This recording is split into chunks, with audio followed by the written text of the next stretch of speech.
नमस्कार विद्यार्थी मित्रांनो, सेल्फ स्टडी विथ महाराष्ट्रामध्ये आपलं स्वागत आहे। तर मित्रांनो, MIDC एक्झाम 2023 या एक्झाममध्ये आपल्याला महाराष्ट्र औद्योगिक विकास महामंडळाच्या कर्मचाऱ्यांकरिता सेवा विनिमय 1970 हा ॲक्ट नव्याने अभ्यासक्रमामध्ये लागू केलेला आहे। तर मागच्या व्हिडिओमध्ये आपण प्रकरण 1 आणि प्रकरण 2 हे आपण पाहिले होते। आता आपण प्रकरण 3 पाहणार आहोत। ठीक आहे, तर चला तर मित्रांनो, वेळ न घालवता आजच्या लेक्चरला सुरुवात करूया। ठीक आहे, प्रकरण 3 आहे सेवेच्या सामान्य शर्ती। ठीक आहे, प्रकरण 3 काय आहे? सेवेच्या सामान्य शर्ती। प्रकरण 3 मध्ये कलम 10 आहे जागांवरील नेमणुका। 10A मध्ये एखाद्या विशिष्ट जागेसाठी किंवा जागांच्या वर्गासाठी महामंडळाकडून वेळोवेळी सक्षम प्राधिकारी म्हणून जाहीर करण्यात आलेल्या प्राधिकाऱ्याकडून ह्या महामंडळातील विविध जागांवरील नेमणुका करण्यात येतील। ठीक आहे, आता तुम्ही नोट्स काढू शकता किंवा नोट्स नसतील काढायच्या तर मग एक फक्त लक्ष ठेवून ऐका, डोळे बंद करा आणि फक्त लक्ष ठेवून ऐका। जेवढे जास्त वेळा हे लेक्चर्स तुम्ही ऐकाल तेवढं तुमचं ते पाठ होऊन जाईल। ठीक आहे, कारण की आपण वाचतो त्यावेळेला आपल्याला काही मुद्दे पटकन लक्षात येत नाहीत, पण आपण ज्यावेळेला ऐकतो त्यावेळेला काही गोष्टी आपल्यासाठी खूप सोप्या होऊन जातात। सो तीच पद्धत आपण इथे वापरूया। ठीक आहे, प्रकरण 3 आहे सेवेच्या सामान्य शर्ती, त्यातील कलम 10 आहे जागांवरील नेमणुका। आता 10A आहे एखाद्या विशिष्ट जागेसाठी किंवा जागांच्या वर्गासाठी महामंडळाकडून वेळोवेळी सक्षम प्राधिकारी म्हणून जाहीर करण्यात आलेल्या प्राधिकाऱ्याकडून या महामंडळातील विविध जागांवरील नेमणुका करण्यात येतील। 10B आहे महामंडळातील विविध जागा खालील 4 वर्गात विभागण्यात येतील। अधिकारी जोडपत्र 1च्या भाग 1 मध्ये दाखवलेला वर्ग 1चा जोडपत्र 1च्या भाग 2 मध्ये दाखवलेला वर्ग 2चा अधिकारी। ठीक आहे, दुय्यम जागा जोडपत्र 1च्या भाग 3 मध्ये दाखवलेला वर्ग 1चा अधिकारी आणि दुय्यम जागा जोडपत्र 1च्या भाग 4 मध्ये दाखवलेला वर्ग 2चा अधिकारी असेल। ठीक आहे, कलम 11 नेमणुकीसाठी महामंडळाने ठरवायच्या चाचण्या। ठीक आहे, कलम 11(1) आहे एखाद्या व्यक्तीची एखाद्या जागी नेमणूक करण्यापूर्वी ज्या वरच्या जागेशी संलग्न असलेल्या कार्यासाठी वरच्या दर्जाच्या ज्ञानाची व शारीरिक पात्रतेची आवश्यकता आहे अशा वरच्या जागेवर त्या व्यक्तीला बढती देण्यापूर्वी त्या व्यक्तीने उत्तीर्ण व्हायची कोणतीही चाचणी किंवा पूर्ण करावयाची कोणतीही शर्त महामंडळ ठरवेल। ठीक आहे, कलम 11 मध्ये काय सांगितलेले आहे? नेमणुकीसाठी महामंडळाने ठरवायच्या चाचण्या। त्यापैकी कलम 11(1) काय आहे? एखाद्या व्यक्तीची एखाद्या जागी नेमणूक करण्यापूर्वी ज्या वरच्या जागेशी संलग्न असलेल्या कार्यासाठी वरच्या दर्जाच्या ज्ञानाची व शारीरिक पात्रतेची आवश्यकता आहे अशा वरच्या जागेवर त्या व्यक्तीला बढती देण्यापूर्वी त्या व्यक्तीने उत्तीर्ण व्हायची कोणतीही चाचणी किंवा पूर्ण करावयाची कोणतीही शर्त महामंडळ ठरवेल। ठीक आहे, पूर्णपणे MIDC ठरवेल। ठीक आहे, कलम 12 काय आहे? शारीरिक पात्रता। आता शारीरिक पात्रतेमध्ये काय आहे? कर्मचाऱ्याने त्याच्या पहिल्या नेमणुकीनंतर 3 महिन्याच्या आत सक्षम प्राधिकाऱ्याकडून वेळोवेळी ठरवण्यात येईल अशा शारीरिक दर्जाची पूर्ती केली पाहिजे। ठीक आहे, म्हणजे मेडिकल चेकअप करतात तर मेडिकल चेकअप केलं पाहिजे। ठीक आहे, टिप काय आहे? निवृत्त झाल्यानंतर 6 महिन्याच्या आत पुन्हा कामावर घेतलेल्या निवृत्त शासकीय कर्मचाऱ्याला पात्रते संबंधीचे वैद्यकीय प्रमाणपत्र सादर करण्यापासून सूट देता येईल। ठीक आहे, कलम 13 कामाचे तास। अन्यथा सुस्पष्टपणे तरतूद केल्याशिवाय कोणत्याही बाबतीत महामंडळाच्या कर्मचाऱ्याचा संपूर्ण वेळ महामंडळाकडे असून त्याला सक्षम प्राधिकाऱ्याकडून कोणत्याही प्रकारे काम देण्यात येईल। ठीक आहे, पूर्णपणे वेळ हा MIDCचा असेल आणि त्याला सक्षम प्राधिकाऱ्याकडून कोणत्याही प्रकारचे काम देण्यात येईल। ठीक आहे, कलम 14 अनुज्ञेय नैमित्तिक रजा। ठीक आहे, 14(1) मध्ये कामावरील नैमित्तिक अनुपस्थिती व किरकोळ आजार अशा दोन्ही कारणांसाठी मिळून कर्मचाऱ्याला प्रतिवर्षी 10 दिवसांची नैमित्तिक रजा घेता येईल। 14(2) त्याखेरीज त्याला महामंडळ ठरवेल त्या 4 ऐच्छिक रजा घेता येतील। ठीक आहे, 14(3) अचानक उद्भवणाऱ्या विशेष प्रसंगासाठी नैमित्तिक रजा ठेवलेली आहे। सर्वसाधारणपणे अशी रजा घेण्यापूर्वी सक्षम प्राधिकाऱ्याची आगाऊ परवानगी घेतली पाहिजे, परंतु जेव्हा हे शक्य नसेल तेव्हा तसे करणे शक्य झाल्यावर लगेच सक्षम प्राधिकाऱ्याला उद्देशिक गैरहजेरी संबंधी व तिच्या संभाव्य कालावधी संबंधी लेखी कळविले पाहिजे। कलम 14(4) मध्ये दिलेलं आहे नैमित्तिक रजा एका वेळी 4 दिवसांपेक्षा अधिक देण्यात येणार नाही। 14(5) ज्या कालासाठी नैमित्तिक रजा घेतलेली असेल त्याच्या मागच्या किंवा पुढचा किंवा त्या काळात येणारा किंवा त्या काळालगतचा रविवार किंवा सुट्टीचा दिवस घेतलेला नैमित्तिक रजेचा भाग म्हणून मोजण्यात येणार नाही. 14.6 न घेतलेल्या नैमित्तिक रजेचा भाग वर्षाच्या शेवटी व्यपगत होईल, परंतु अशा न वापरलेल्या नैमित्तिक रजेच्या भागाच्या प्रत्येक दिवसासाठी अनुग्रहपूर्वक पैसे देण्यासाठी तो विचारात घेण्यात येईल. या दिवसासाठी अनुग्रहपूर्वक द्यावयाच्या रकमेचे परिगणन संबंधित कर्मचाऱ्याला त्या वर्षाच्या 31 डिसेंबर रोजी लागू असलेल्या दराप्रमाणे त्याचा मूळ पगाराच्या दुप्पट दराने करण्यात येईल. मात्र ज्या बाबतीत मूळ पगार दरमहा 750 रुपयांपेक्षा जास्त असेल अशा बाबतीत मूळ पगार 750 रुपयांपर्यंत मर्यादित ठेवण्यात येईल. समजलं? कलम 14 काय आहे? अनुज्ञेय नैमित्तिक रजा. ठीक आहे, ह्याच्यामध्ये नैमित्तिक रजेसंदर्भात त्यांनी खूप मोठ्या आणि इन डिटेलमध्ये माहिती दिलेली आहे की 14.1 मध्ये काय दिलेलं आहे? कामगारावरील नैमित्तिक अनुपस्थिती व किरकोळ आजार अशा दोन्ही कारणासाठी कर्मचाऱ्याला प्रत्येक वर्षाला 10 दिवसांची नैमित्तिक रजा घेता येईल. ठीक आहे, त्याखेरीज त्याला महामंडळ ठरवेल त्या 4 ऐच्छिक रजा असतील. ठीक आहे, अचानक उद्भवणाऱ्या विशेष प्रसंगासाठी नैमित्तिक रजा ठेवलेली आहे, म्हणजे कोणी ऑफ झालं किंवा एखादी इमर्जन्सी असेल अशा गोष्टींसाठी काही रजा ठेवलेल्या असतात. सर्वसाधारणपणे अशी रजा घेण्यापूर्वी सक्षम प्राधिकाऱ्याची आगाऊ परवानगी घेतली पाहिजे, म्हणजे अगोदर परमिशन घ्यावी लागते वरच्या अधिकाऱ्याची. जेव्हा हे शक्य नसेल तेव्हा तसे करणे शक्य झाल्यावर लगेच सक्षम प्राधिकाऱ्याला उद्देशित गैरहजेरीसंबंधी व तिच्या संभाव्य कालावधीसंबंधी लेखी कळवली पाहिजे, म्हणजे लेटर देऊन त्यांना सांगितले पाहिजे. नैमित्तिक रजा एकावेळी 5 दिवसांपेक्षा अधिक देता येत नाही. ठीक आहे, ज्या कालावधीसाठी नैमित्तिक रजा घेतलेली असेल त्याच्या मागचा किंवा पुढचा किंवा त्या काळात येणारा किंवा त्या काळालगतचा रविवार किंवा सुट्टीचा दिवस घेतलेल्या नैमित्तिक रजेचा भाग म्हणूनच मोजण्यात येणार नाही. ठीक आहे, न घेतलेल्या नैमित्तिक रजेचा भाग वर्षाच्या शेवटी व्यापगत होऊन जाईल. ठीक, परंतु अशा न वापरलेल्या नैमित्तिक रजेच्या भागाचा प्रत्येक दिवसासाठी अनुग्रहपूर्वक पैसे देण्यासाठी तो विचारात घेण्यात येईल. या दिवसासाठी अनुग्रहपूर्वक द्यावयाच्या रकमेचे परिगणन संबंधित कर्मचाऱ्याला त्या वर्षाच्या 31 डिसेंबर रोजी लागू असलेल्या दराप्रमाणे त्याच्या मूळ पगाराच्या दुप्पट दराने करण्यात येईल. मात्र ज्या बाबतीत मूळ पगार दरमहा 750 रुपयांपेक्षा जास्त असेल अशा बाबतीत मूळ पगार 750 रुपयेपर्यंत मर्यादित ठेवण्यात येईल. ठीक आहे, आता टिपमध्ये काय बघूया. वर्षाच्या मध्यात सेवेत प्रवेश करणाऱ्या व्यक्तींना कॅलेंडरमधील दर महिन्याला 1 दिवस या प्रमाणात परंतु जास्तीत जास्त 10 दिवस नैमित्तिक रजा घेण्यात येईल किंवा घेण्याचा हक्क असेल. टिप 2, न घेतलेल्या नैमित्तिक रजेच्या भागासाठी करावयाच्या पैशाच्या मागणीसोबत ठराविक नमुन्यात मूळ नैमित्तिक रजेचा हिशोब पाठवला पाहिजे.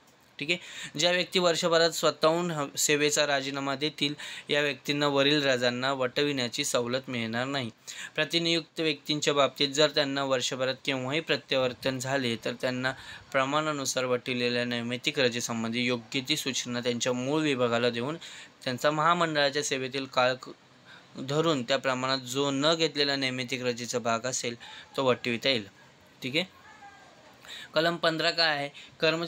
कर्मचाऱ्याने त्याच्याकडे सोपवलेले कोणतेही काम केले पाहिजे. ठीक आहे, आता वरच्या अधिकाऱ्याने जर त्याला एखादं काम दिलं तर त्याने ते केलं पाहिजे. ठीक आहे, कोणत्याही बाबतीत अन्यथा सांगितल्याशिवाय महामंडळाच्या प्रत्येक कर्मचाऱ्याने तो कर्मचारी वरिष्ठ अधिकाऱ्याच्या मते जे काम करू शकत असेल असे वरिष्ठ अधिकाऱ्याने त्याच्यावर महामंडळाच्या कामाच्या हिताच्या दृष्टीने सोपवलेले कोणतेही काम करावे अशी अपेक्षा आहे व जरूर पडल्यास त्याला ते काम करणे भाग पडेल.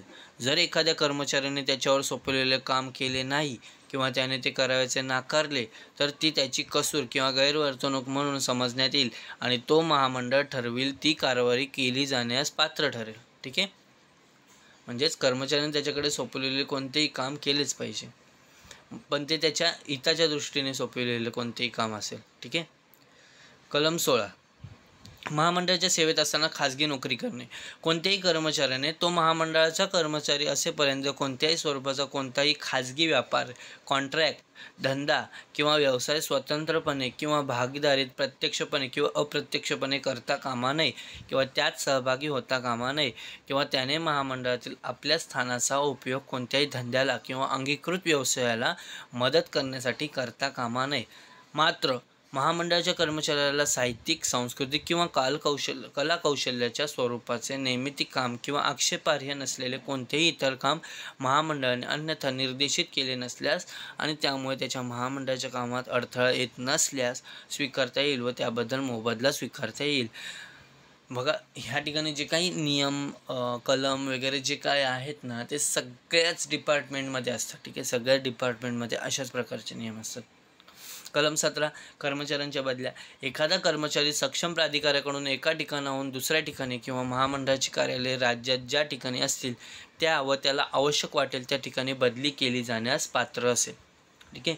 कलम 18, अंशदायी भविष्य निर्वाह निधीतील अभिदान. महामंडळाच्या कर्मचाऱ्याला महाराष्ट्र औद्योगिक विकास महामंडळ कर्मचारी अंशदायी भविष्य निर्वाह निधी विनिमय 1968 मधील तरतुदीनुसार अंशदायी भविष्य निर्वाह निधीतील सक्तीने अभिदान द्यावे लागेल. कलम 19, कर्मचाऱ्यांचा राजीनामा किंवा त्याच्या सेवेची समाप्ती. कोणत्याही कर्मचाऱ्यास त्याने 1 महिन्याची सूचना दिल्याशिवाय किंवा महामंडळाला विहित सूचना कालाऐवजी त्या कालाचे वेतन महामंडळाला अदा केल्याशिवाय आणि सक्षम प्राधिकाऱ्याने नोकरी सोडून जाण्यास परवानगी दिल्याशिवाय महामंडळाची नोकरी सोडून जाता येणार नाही. मात्र सूचना कालावधी संबंधीची बंधने किंवा सूचनेच्या ऐवजी महामंडळाला पैसे अदा करणे यासंबंधीची बंधने सक्षम प्राधिकाऱ्याला विशेष बाबतीत शिथिल करता येतील. ठीक आहे. कलम 19(2), 1 महिन्याची लेखी सूचना देऊन किंवा सूचना कालावधीऐवजी त्या कालाचे वेतन देऊन सक्षम प्राधिकाऱ्याला कर्मचारीची सेवा समाप्त करता येईल.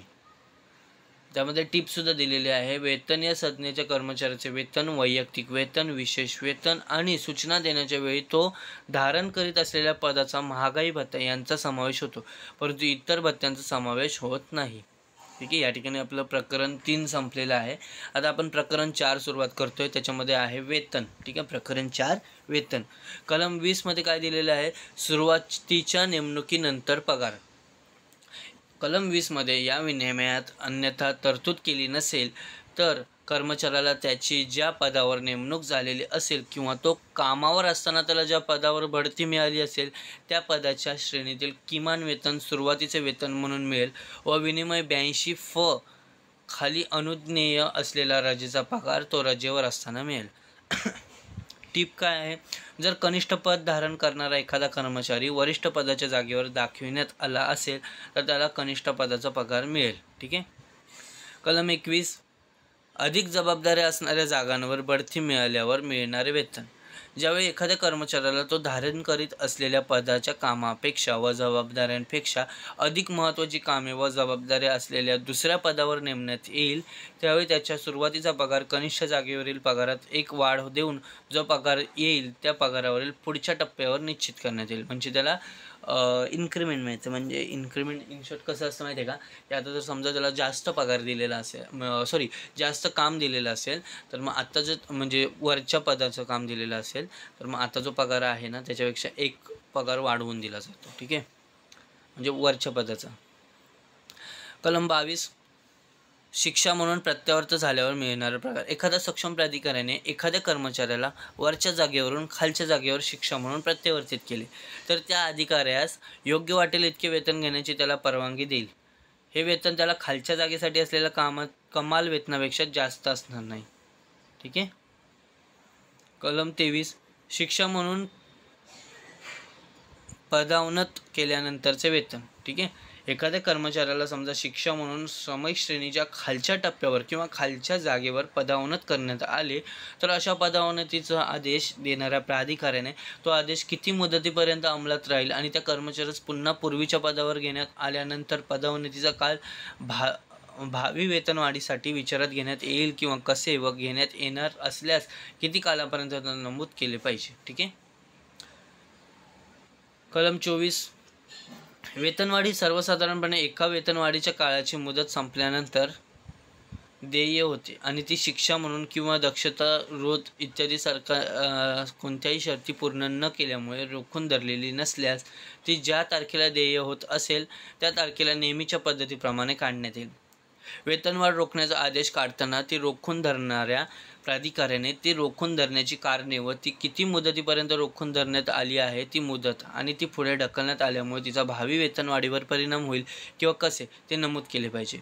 24 समय श्रेणीवरील पदावर केलेले काम हे बिनकामाचे दिवस म्हणून धरण्यात आलेला काळ आणि विनावेतन असाधारण रजेचा काळ यांचा अपवाद करून त्या समयश्रेणीत वेतनवाढीसाठी मोजला जातो. ठीक आहे. म्हणजेच प्रकृती अस्वास्थ्याच्या कारणासाठी अशी रजा दिलेली असल्याखेरीज किंवा सक्षम प्राधिकाऱ्याने भावी वेतनवाढीसाठी कामाचे दिवस म्हणून ती मोजण्यात विनिर्देशपूर्वक परवानगी दिली असल्याखेरीज ठीक आहे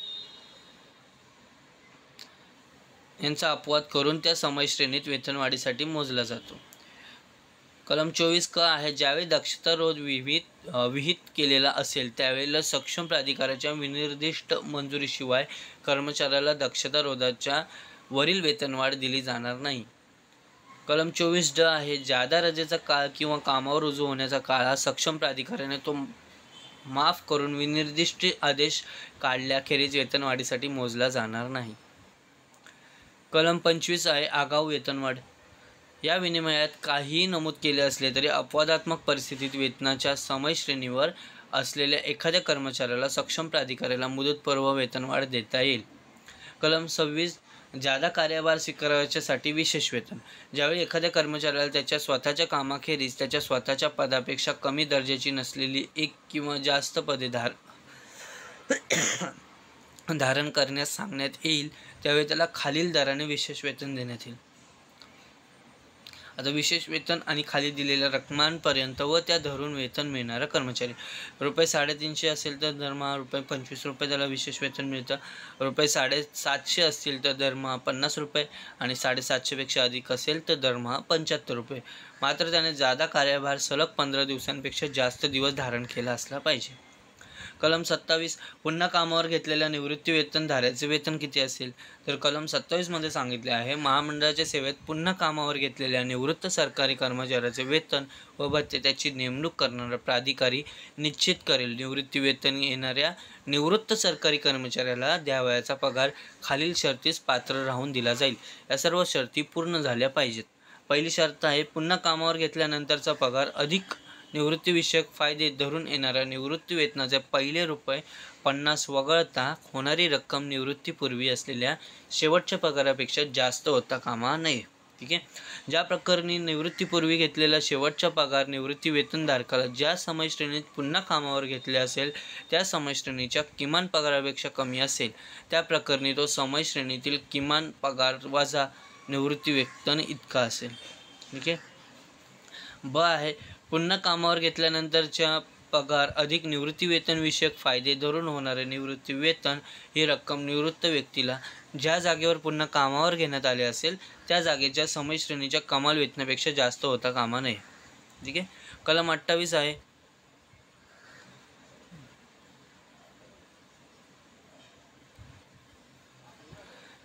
कलम 28 या ठिकाणी काहीही सांगितले असले तरी ज्या सरकारी कर्मचाऱ्याला सार्वजनिक हिताच्या दृष्टीने महामंडळात सामावून घेण्यात आले असेल अशा कर्मचाऱ्याचा सुरुवातीचा पगार सक्षम प्राधिकारी ठरवेल त्या टप्प्यावर निश्चित करण्यात येईल.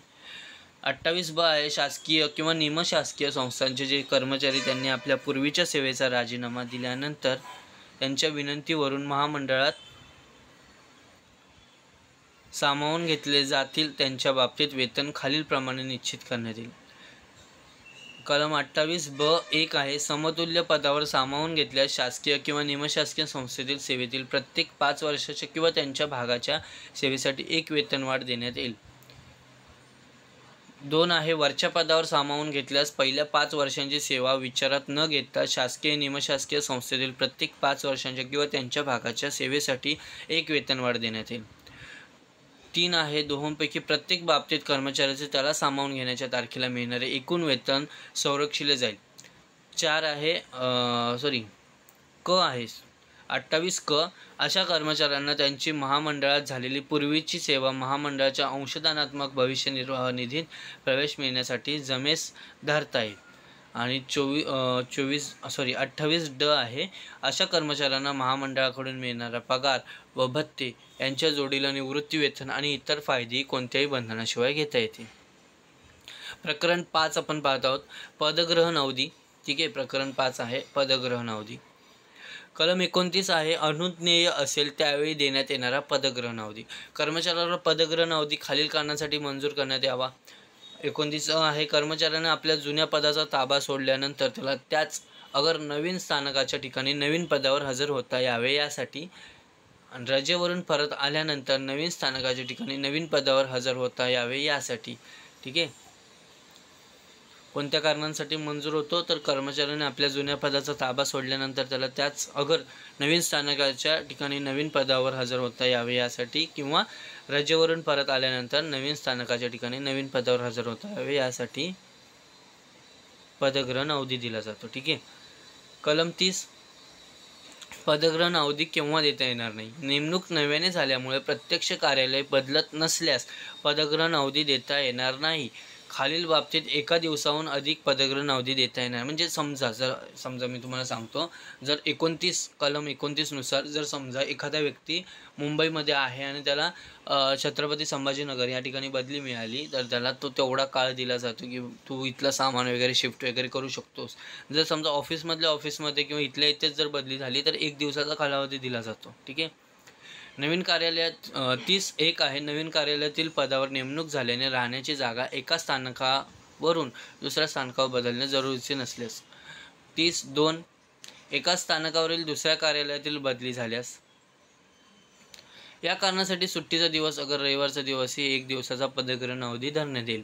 कलम 31, पदग्रहण अवधी म्हणून किती दिवस देण्यात येतील. एका स्थानकाहून दुसऱ्या स्थानकावर कर्मचाऱ्याची बदली झाल्यास पदग्रहण अवधी रविवार व सुट्टीचे दिवस धरून 7 दिवस देण्यात येतो.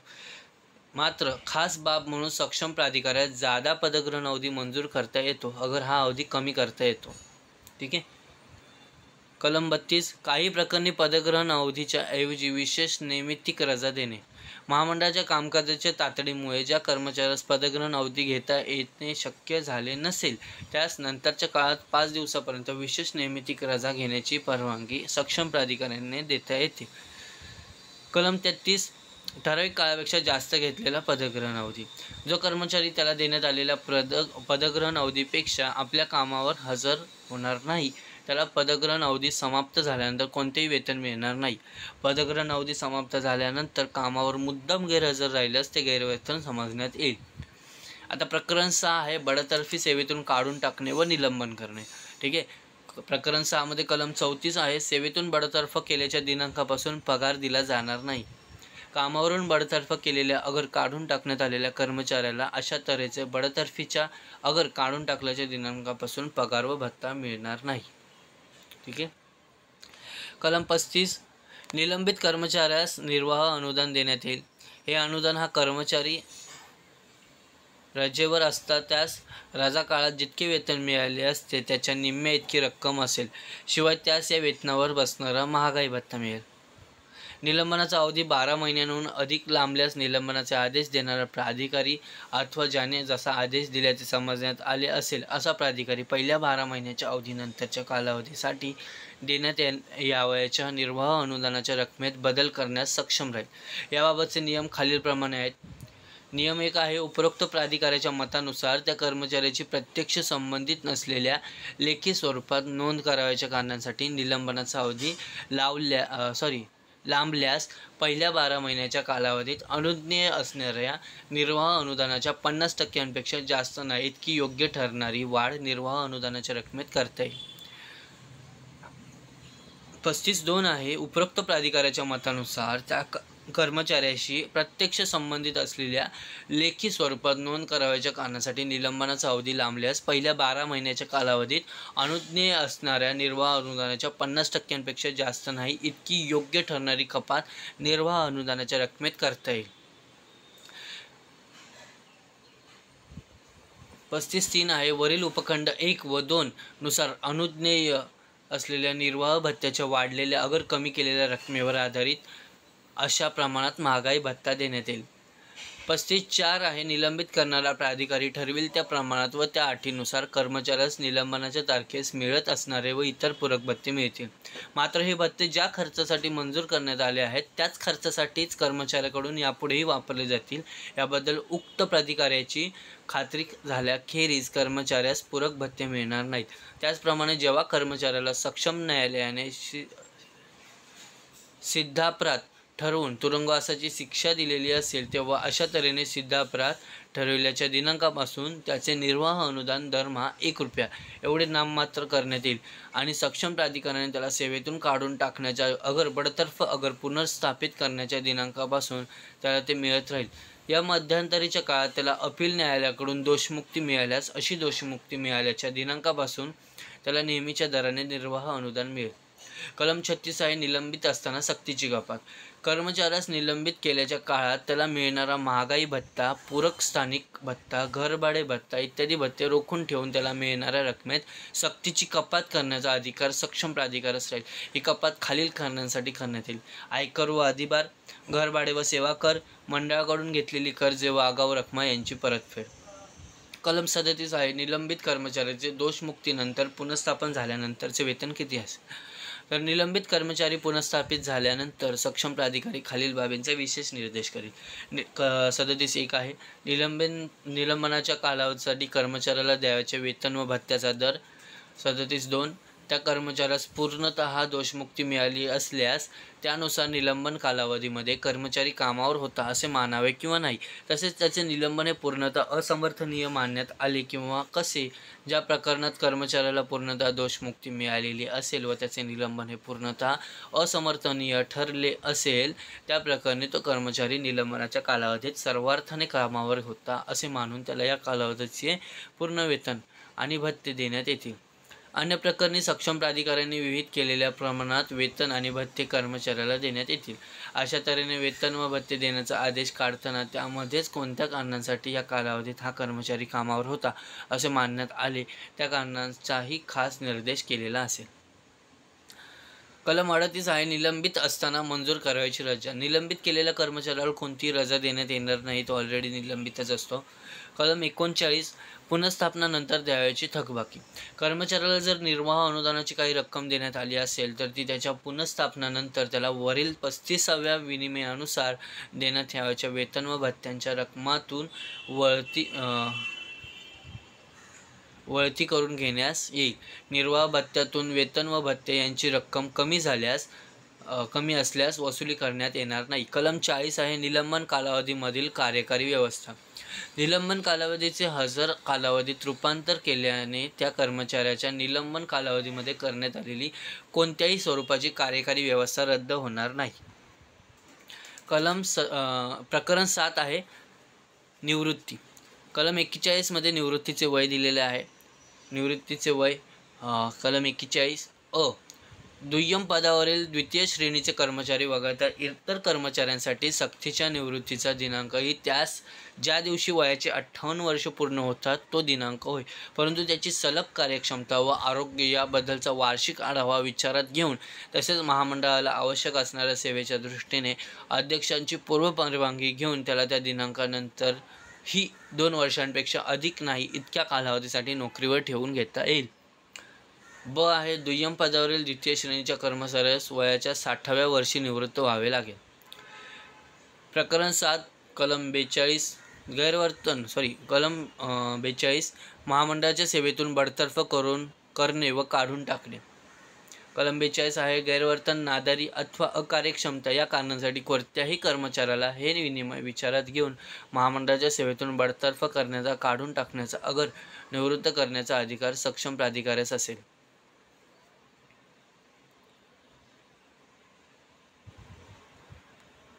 प्रकरण 8 सक्षम प्राधिकाऱ्याची मंजुरी. कलम 43 मध्ये प्रकरण 8 आहे, महामंडळाबाहेरील अन्यत्र सेवा. ठीक आहे, प्रकरण 8 आहे महामंडळाबाहेरील अन्यत्र सेवा. कलम 43 सक्षम प्राधिकाऱ्याच्या विशेष परवानगी वाचून महामंडळाच्या कोणत्याही कर्मचाऱ्याची महामंडळाबाहेरील अन्यत्र सेवेतील बदली करता येणार नाही. ठीक आहे. कलम 44 प्रत्यावर्तनाबाबतच्या सूचनेचा कालावधी. प्रत्यावर्तनाच्या बाबतच्या सूचनेचा कालावधी. एक सेकंड.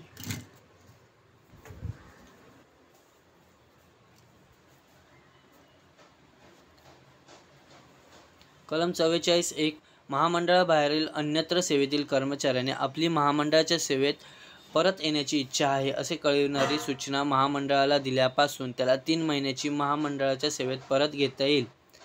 3 महिन्यांनी महामंडळाच्या सेवेत परत घेता येईल, परंतु त्याला त्यापूर्वी परत येण्याची परवानगी सक्षम प्राधिकाऱ्यास देता येते. कलम 44(2) महामंडळाबाहेरील सेवेत असणाऱ्या कर्मचाऱ्याला व त्याच्या मालकाला 3 महिन्याहून कमी नाही इतक्या मुदतीची सूचना देऊन सक्षम प्राधिकाऱ्यास त्या कर्मचाऱ्याला केव्हाही परत बोलविता येईल. कलम 45 बाहेर सेवेत असतानाच्या कालखंडातील वेतन. ठीक आहे. महामंडळाबाहेर सेवेत असणाऱ्या कर्मचाऱ्याला त्याने महामंडळाच्या सेवेतील आपल्या पदाची जबाबदारी सेवेवर हजर असताना त्या तारखेपासून सोडली त्या तारखेपासून किंवा रजेवर असताना ज्या तारखेपासून त्याची महामंडळाबाहेरील सेवेत बदली झाली त्या तारखेपासून त्यास त्या मालकाकडून वेतन मिळेल तो कर्मचारी महामंडळाबाहेरील सेवेत असताना महामंडळास व त्या सेवेतील मालक यांना मान्य होईल इतके वेतन आणि भत्ते त्यास मिळतील. महामंडळाच्या कर्मचाऱ्यास नियमानुसार मिळणारे रजा वेतन आणि सहाय्यकारी भविष्य निर्वाह निधीचे अंशदान त्या सेवेतील मालकाकडून भरण्यात येईल. कायमचा प्रवास भत्ता, वैद्यकीय प्रतिपूर्ती, रजा प्रवास सवलत व वाहन भत्ता इत्यादी भत्ते कर्मचाऱ्यास मंडळाबाहेरील सेवेतील मालकाच्या विनिमयानुसार मिळतील, परंतु हे भत्ते महामंडळाच्या तत्संबंधीच्या नियमानुसार अनुज्ञेय असणाऱ्या भत्त्यांपेक्षा कमी असणार नाहीत. कलम 46 अंशदानाचे दर. रजा वेतन अंशदानाचे दर खालीलप्रमाणे असतील. अधिकारी प्रथम व द्वितीय श्रेणीतील असतील तर महामंडळाबाहेरील वेतनाच्या 15% सेवेत मिळणार आहे. महामंडळाबाहेरील सेवेत मिळणाऱ्या वेतनाच्या 15% असतील. ठीक आहे. दुय्यम पदे प्रथम श्रेणीतील असतील तर महामंडळाबाहेरील सेवेत मिळणाऱ्या वेतनाच्या 12% असतील. दुय्यम पदे द्वितीय श्रेणीतील असतील तर महामंडळाबाहेरील सेवेत मिळणाऱ्या वेतनाच्या 11% असतील. रजा वेतन अंशदाने कर्मचारी महामंडळाबाहेरील सेवेवर हजर होताना किंवा आणि सेवेतून परत येताना अशा दोन्ही वेळी पदग्रहण अवधीसाठी देखील देण्यात येईल. महाराष्ट्र औद्योगिक विकास महामंडळ कर्मचाऱ्यासाठी सहाय्यक भविष्य निर्वाह निधी संबंधीचे विनिमय 1968 यातील विनिमय क्रमांक 2 ग मध्ये महामंडळाबाहेरील सेवेत असताना कर्मचाऱ्याला मिळणाऱ्या एकूण वेतनाची जी व्याख्या केलेली आहे त्याच्या 8.5% इतक्या प्रमाणात कर्मचाऱ्याला मिळावयाच्या सहाय्यक भविष्य निर्वाह निधीच्या अंशदानाचा दर निश्चित करण्यात येईल. कर्मचाऱ्याने महिन्याचे वेतन घेतल्यानंतर त्या वेतनावर आधारित असलेली रजा वेतन आणि सहाय्यक भविष्य निर्वाह अंशदान त्याला महामंडळाबाहेरील सेवेतील मालकाकडून तो महिना संपल्यापासून 15 दिवसांच्या आत देण्यात येईल व त्यानंतर न दिलेल्या अंशदानावर दर दिवशी 100 रुपयास 2 पैसे या दराने व्याज वसूल करण्यात येईल. कलम 47 आहे प्रत्यावर्तनाच्या वेळी मिळणारा प्रवास भत्ता. महामंडळाबाहेरील सेवेत बदली होताना अगर तेथून परत येताना कर्मचाऱ्याला मिळावयाचा प्रवास भत्ता हा त्या सेवेतील मालकाकडून देण्यात आला पाहिजे. महामंडळाबाहेरील सेवेतील कर्मचाऱ्यास सक्षम प्राधिकाऱ्याच्या पूर्वसंमतीशिवाय त्या सेवेतील मालकाकडून निवृत्ती वेतन, उपादान अगर मानधन स्वीकारता येणार नाही. कलम 48 आहे महामंडळाबाहेरील सेवेत असताना मिळणाऱ्या रजेबाबतचे नियम. महामंडळाबाहेर सेवेतील कर्मचाऱ्यास त्या सेवेतील मालकाकडून रजा मंजूर करण्यात येईल, मात्र अशा कर्मचाऱ्यास मिळावयाचे रजा वेतन व इतर अंशदान यांच्या वसुलीस जबाबदार असलेल्या महामंडळाच्या मुख्य लेखा अधिकाऱ्याकडून अशी रजा मंजूर होण्यापूर्वी त्या कर्मचाऱ्यास अनुज्ञेय असणारे रजा तसेच रजा वेतनाची रक्कम याबाबतचे प्रमाणपत्र मिळाले पाहिजे. कलम 49 आहे विशेष निसमर्थता रजेसंबंधीची पात्रता. कलम 49 मध्ये महामंडळाबाहेरील सेवेत असताना त्या सेवेमुळे एखाद्या कर्मचाऱ्यास निसमर्थता उद्भवली किंवा ती सेवा समाप्त झाल्यावर जरी अशी निसमर्थता जडल्याचे आढळून आले तर त्याबाबत देण्यात येणाऱ्या निसमर्थता रजेचे वेतन त्या सेवेतील मालकाकडून देण्यात आले पाहिजे. कलम 50 आहे रजेवर असताना द्यावयाचा भरपाई भत्ता व इतर भत्ते. महामंडळाच्या कर्मचाऱ्याने विदेश सेवेत असताना किंवा अशा सेवेच्या अखेरीस घेतलेल्या रजेच्या मुदतीत त्यास द्यावयाच्या कोणत्याही भत्त्याचा संपूर्ण खर्च विदेशातील सेवा योजकाला सोसावा लागेल. कलम 51 आहे परत येण्याची प्रभावी तारीख. विदेश सेवेत असलेला कर्मचारी ज्या दिवशी महामंडळाच्या सेवेत पदग्रहण करील त्या दिवसापासून तो महामंडळाच्या सेवेत परत आला असे समजले जाईल. मात्र असे की विदेश सेवेच्या अखेरीस त्याने निवृत्तीपूर्व रजा घेतलेली असेल तर तो ज्या तारखेपासून रजेवर गेला असेल त्या तारखेसच तो महामंडळाच्या सेवेत परत रुजू झाला असे समजण्यात येईल. कलम 52 शिस्तभंगाची कारवाई.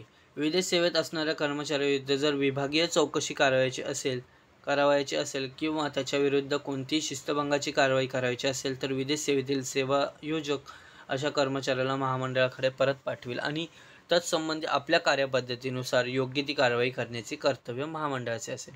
ठीक आहे. प्रकरण 9 पगाराव्यतिरिक्त द्यावयाच्या इतर रकमा. कलम 53 महागाई भत्त्याचे दर महाराष्ट्र शासनाच्या कर्मचाऱ्यांसाठी वेळोवेळी मंजूर करण्यात येतील. ठीक आहे. महागाई भत्त्याच्या दरा इतके असतील. ठीक आहे. कर्मचाऱ्यासाठी वेळोवेळी मंजूर करण्यात आलेला महागाई भत्त्याच्या दराने इतके असतील. कलम 53 महागाई भत्ता आहे. त्याच्यामध्ये एक महागाई भत्ता निश्चित करताना मूळ पगार, वैयक्तिक पगार, विशेष पगार व प्रतिनियुक्ती भत्ता यांचा पगार या संज्ञेत समावेश केला जाईल. महागाई भत्ता भारतात किंवा भारताबाहेरील घेतलेली असाधारण रजा सोडून कोणत्याही रजेच्या काळासाठी मिळू शकेल. कर्मचारी निवृत्तीपूर्वक रजेवर किंवा अंतिम रजेवर गेला असेल अशा प्रसंगी कर्मचारी रजेच्या मुदतीत भारतातच राहिल्यास त्यास रजेच्या पहिल्या 120 दिवसांच्या मुदतीपुरताच महागाई भत्ता देते. 3 आहे रजेच्या कालावधीतील भत्ता. ज्या कमाल रकमेच्या मर्यादेपर्यंत हा भत्ता अनुज्ञेय असेल त्या मर्यादेत तो आहे किंवा नाही हे पाहण्यासाठी तसेच भत्त्याचा हिशोब करण्यासाठी रजेच्या काळात प्रत्यक्ष घेतलेल्या वेतनावर आधारलेला असेल. भारतात व भारताबाहेर अध्ययन रजेवर जाणाऱ्या कर्मचाऱ्यांना कोणताही महागाई भत्ता देण्यात येणार नाही. 4 आहे कामावर रुजू होण्याचा कालावधी सुरू होण्यापूर्वी ज्या दराने महागाई भत्ता काढला गेला होता त्याच दराने तो कामावर रुजू होण्याच्या मुदतीसाठी काढला जाईल. 5 आहे महागाई भत्ता हा पगारानुसार देय असून तो कोणत्याही महिन्याच्या विशिष्ट काळात मिळालेल्या पगाराच्या रकमेवर अवलंबून नसतो. त्यामुळे अशा प्रकारच्या कोणत्याही खंडित काळासाठी काढावयाचा भत्ता प्रत्यक्ष काम केलेल्या दिवसांपेक्षा काढला जाईल व अशा काळात महिन्यासाठी जो दर लागू असेल त्या दराचा योग्य त्या प्रमाणात तो काढण्यात येईल. 6 आहे नवरा आणि बायको अशा दोघेही महामंडळाचे कर्मचारी असतील अशा प्रकारे दोघेही महागाई भत्ता मिळण्यास पात्र ठरतील. 7 आहे ज्या कर्मचाऱ्यांना महामंडळाकडून निवासस्थाने देण्यात आली असतील अशांच्या बाबतीत घरभाडे वसूल करण्याच्या कारणासाठी वित्तलब्धी या संज्ञेतून भत्ता वगळण्यात येईल. कलम 54 स्थानिक पूरक भत्ता. महाराष्ट्र शासनाने त्यांच्या कर्मचाऱ्यांसाठी वेळोवेळी संमत केलेल्या दराने सर्व कर्मचाऱ्यांना पूरक भत्ता देण्यात येईल. त्यापैकी एक आहे पूरक भत्त्याची रक्कम अशा प्रकारे विनिमय करण्यात येईल की भत्ता मिळाल्यास हा भत्ता सर्वसाधारणपणे फायद्याचे साधन होणार नाही.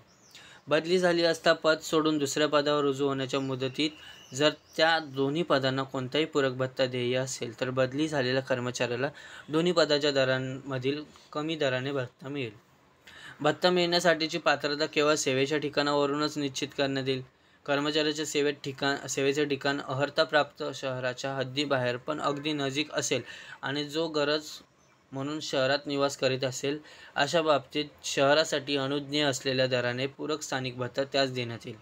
या विनिमयाच्या कारणासाठी अर्हताप्राप्त शहर म्हणजे ज्या शहरात किंवा नगरात महाराष्ट्र शासनाच्या आदेशान्वये स्थानिक पूरक भत्ता व घरभाडे भत्ता अनुज्ञेय असतात ते शहर किंवा नगर होय.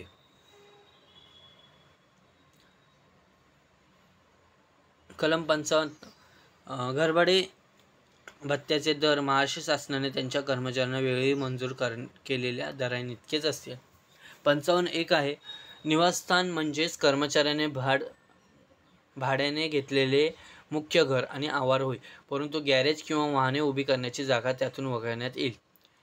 55(2) भाडे म्हणजे फर्निचर नसलेल्या निवासस्थानाचे भरलेले भाडे आणि त्यात निवासस्थान ताब्यात असणाऱ्याने करावयाच्या नगरपालिका करांचा अंतर्भाव होईल. तिथे टीप दिलेली आहे. भाड्यामध्ये गॅरेजचे भाडे किंवा वाहने उभी करण्यासाठी द्यावयाचा आकार यांचा अंतर्भाव होत नाही. भाडे या संज्ञेत लीव आणि लायसेन्स संमतीने परवानगी या तत्वावर घेतलेल्या घरांच्या बाबतीत भरलेल्या नुकसान भरपाईच्या रकमेचाही अंतर्भाव होईल. 3 आहे संबंधित इसमाच्या नोकरीच्या ठिकाणापासून तो भत्ता मिळण्यास पात्र आहे किंवा नाही हे निश्चित करण्यात येईल. 4 आहे महामंडळाकडून ज्यांना राहण्यासाठी निवासस्थाने देण्यात आली आहेत त्यांना भत्ता अनुज्ञेय असणार आहे. 5 आहे महामंडळाच्या मालकीचे निवासस्थान कब्जात घेतल्या दिवसापासून किंवा निवासस्थान संबंधित इसमाच्या वाट्यास दिले त्या दिवसापासून या दोन्हींपैकी जो दिवस लवकर असेल त्या दिवसापासून हा भत्ता बंद करण्यात येईल. महामंडळाने तरतूद केलेले निवासस्थान नाकारण्यात आले तर त्या बाबतीत अशा निवासस्थानांची वाटणी केलेल्या तारखेपासून भत्ता अनुज्ञेय असणार नाही. ज्यांना पगार दरमहा 250 रुपयांपेक्षा जास्त नाही अशा कर्मचाऱ्यांना ते दुसऱ्या कर्मचाऱ्यांना वाटून देण्यात आलेल्या निवासस्थानात त्यांच्याबरोबर राहत असले तरी त्यांना असा भत्ता अनुज्ञेय असेल. मात्र असे की अशा रीतीने राहत असलेल्या महामंडळाच्या 2 कर्मचाऱ्यात पती पत्नी आई वडील मुलगा किंवा मुलगी असे नाते असता कामा नये. मात्र असे ठरविण्यात येते की महामंडळाने वाटून दिलेल्या निवासस्थानाचा कब्जा घेणे संबंधित कर्मचाऱ्यास त्याच्या नियंत्रणाबाहेरच्या काही कारणामुळे अशक्य होत असले तर अशा बाबतीत महामंडळ या खंडात अंतर्भूत केलेल्या तरतुदी शिथिल करेल. 6 आहे पती आणि पत्नी अशी दोघेही महामंडळाच्या सेवेत असतील व दोघांपैकी कोणाही एकाला महामंडळाकडून मिळालेल्या निवासस्थानात दोघेही राहत असतील अशा बाबतीत तो अथवा ती यांपैकी जो व्यक्ती दुसऱ्याबरोबर राहत असेल त्या व्यक्तीस घरभाडे भत्त्यावर हक्क सांगता येणार नाही. तो केंद्र किंवा राज्य शासनाच्या किंवा अशा शासनाने अंगीकृत केलेल्या उपक्रमांच्या किंवा त्यांनी स्थापिलेल्या महामंडळाच्या सेवेत असलेल्या व अशा शासनांनी किंवा उपक्रमांनी किंवा महामंडळांनी वाटून दिलेल्या निवासस्थानात पती किंवा पत्नी कर्मचाऱ्यांबरोबर महामंडळाच्या सेवेत असलेली किंवा असलेला पत्नी किंवा पती कर्मचारी राहत असेल अशा कर्मचाऱ्यांच्या बाबतीत देखील हा विनिमय लागू असेल. 7 आहे कर्मचाऱ्याने भाडे म्हणून प्रत्यक्षपणे दिलेली रक्कम त्याच्या पगाराच्या 10% अधिक त्याला मिळालेले भत्ते या रकमेहून कमी नाही आणि त्याच्या निवासाचा कोणताही भाग सामान्यपणे त्याच्या कुटुंबीय व्यक्तीखेरीज इतर कोणत्याही व्यक्तींना पोटभाड्याने दिलेला नाही अथवा असा बिगर कुटुंबीय व्यक्तीच्या ताब्यात नाही अशा आशयाचे प्रमाणपत्र प्राधिकारी जेव्हा मागणी करतील त्यावेळी भाडे पावत्यांबरोबर हे प्रमाणपत्र जोडावे लागेल.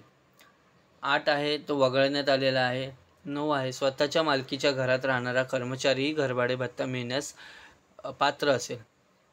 अशा बाबतीत नगरपालिका कार्यालयाने त्या घराच्या निर्धारित केलेल्या किमतीच्या आधारे ठरवलेले भाडे मूल्य कर्मचाऱ्याने खाजगी निवासासाठी दिलेले भाडे म्हणून समजण्यात येईल.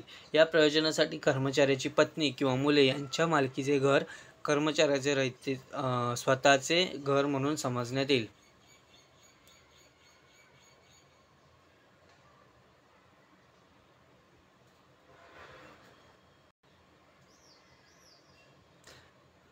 कलम 56 आहे जादा कामाचा भत्ता.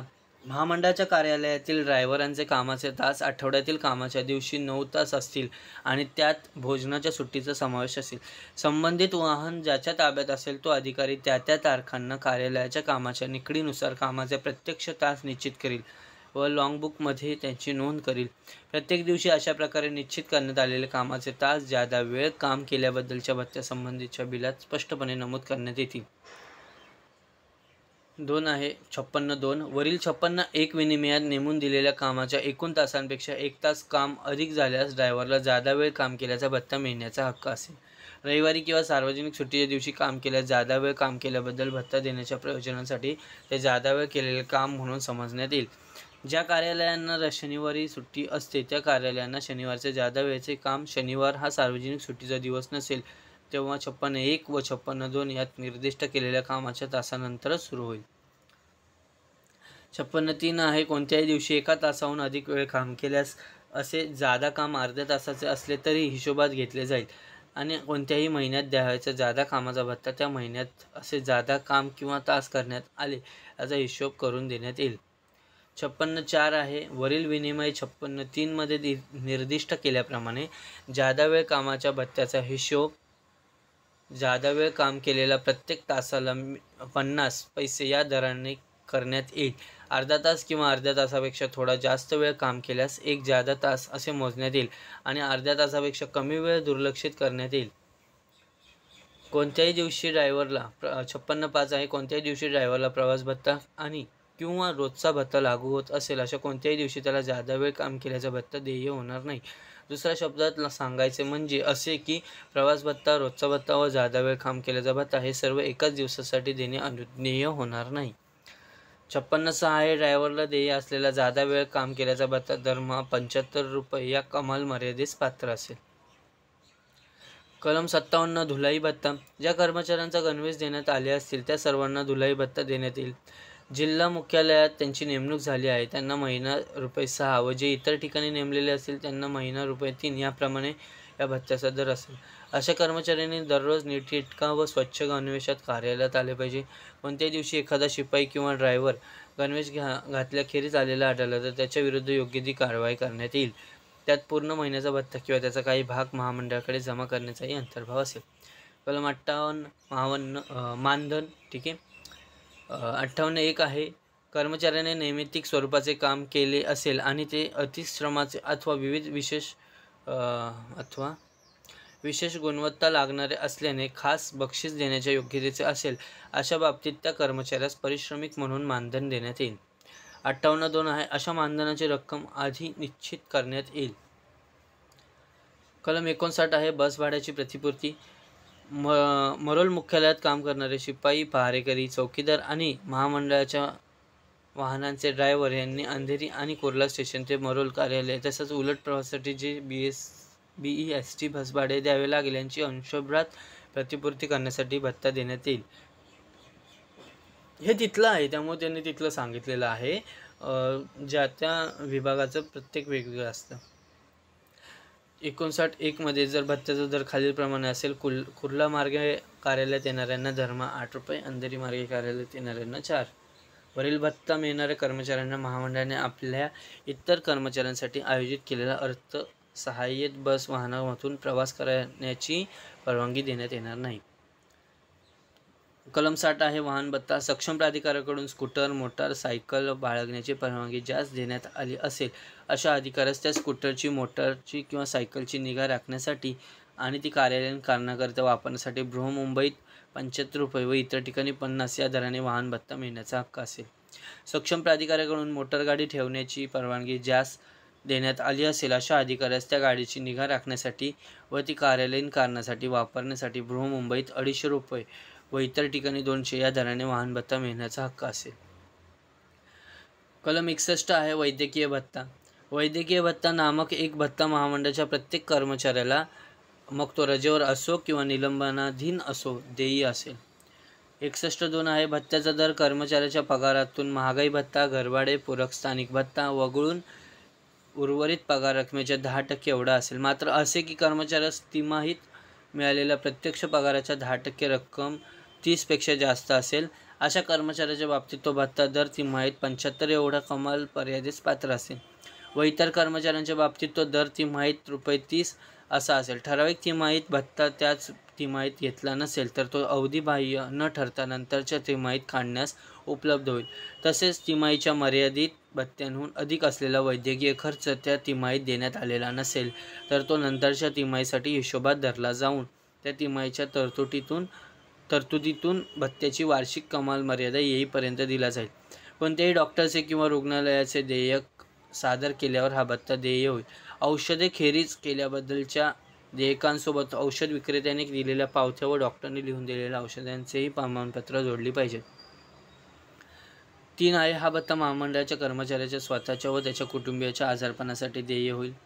दीर्घ मुदतीचा उपचार, रुग्णालयात दाखल होणे, विशेषज्ञांकडून उपचार, विशेष आहार इत्यादीची आवश्यकता असलेल्या विशेष आजारांच्या बाबतीत सक्षम प्राधिकाऱ्यास आपल्या विवेकबुद्धीनुसार अध्यक्षांच्या संमतीने अशा आजारपणावर झालेला संपूर्ण खर्च किंवा त्याचा काही भाग मंजूर करण्याचा अधिकार असेल आणि अशी प्रकरणे महामंडळाच्या माहितीसाठी पुढील बैठकीपुढे मांडली जावीत. ठीक आहे. आता आपण प्रकरण 3 पासून प्रकरण 9 पर्यंत पाहिलेलं आहे. ठीक आहे. पुढची प्रकरणं जी आहेत प्रकरण 10. ठीक आहे. प्रकरण 10 अजून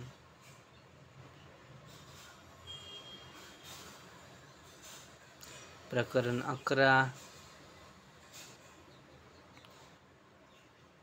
12, 13 नाही 12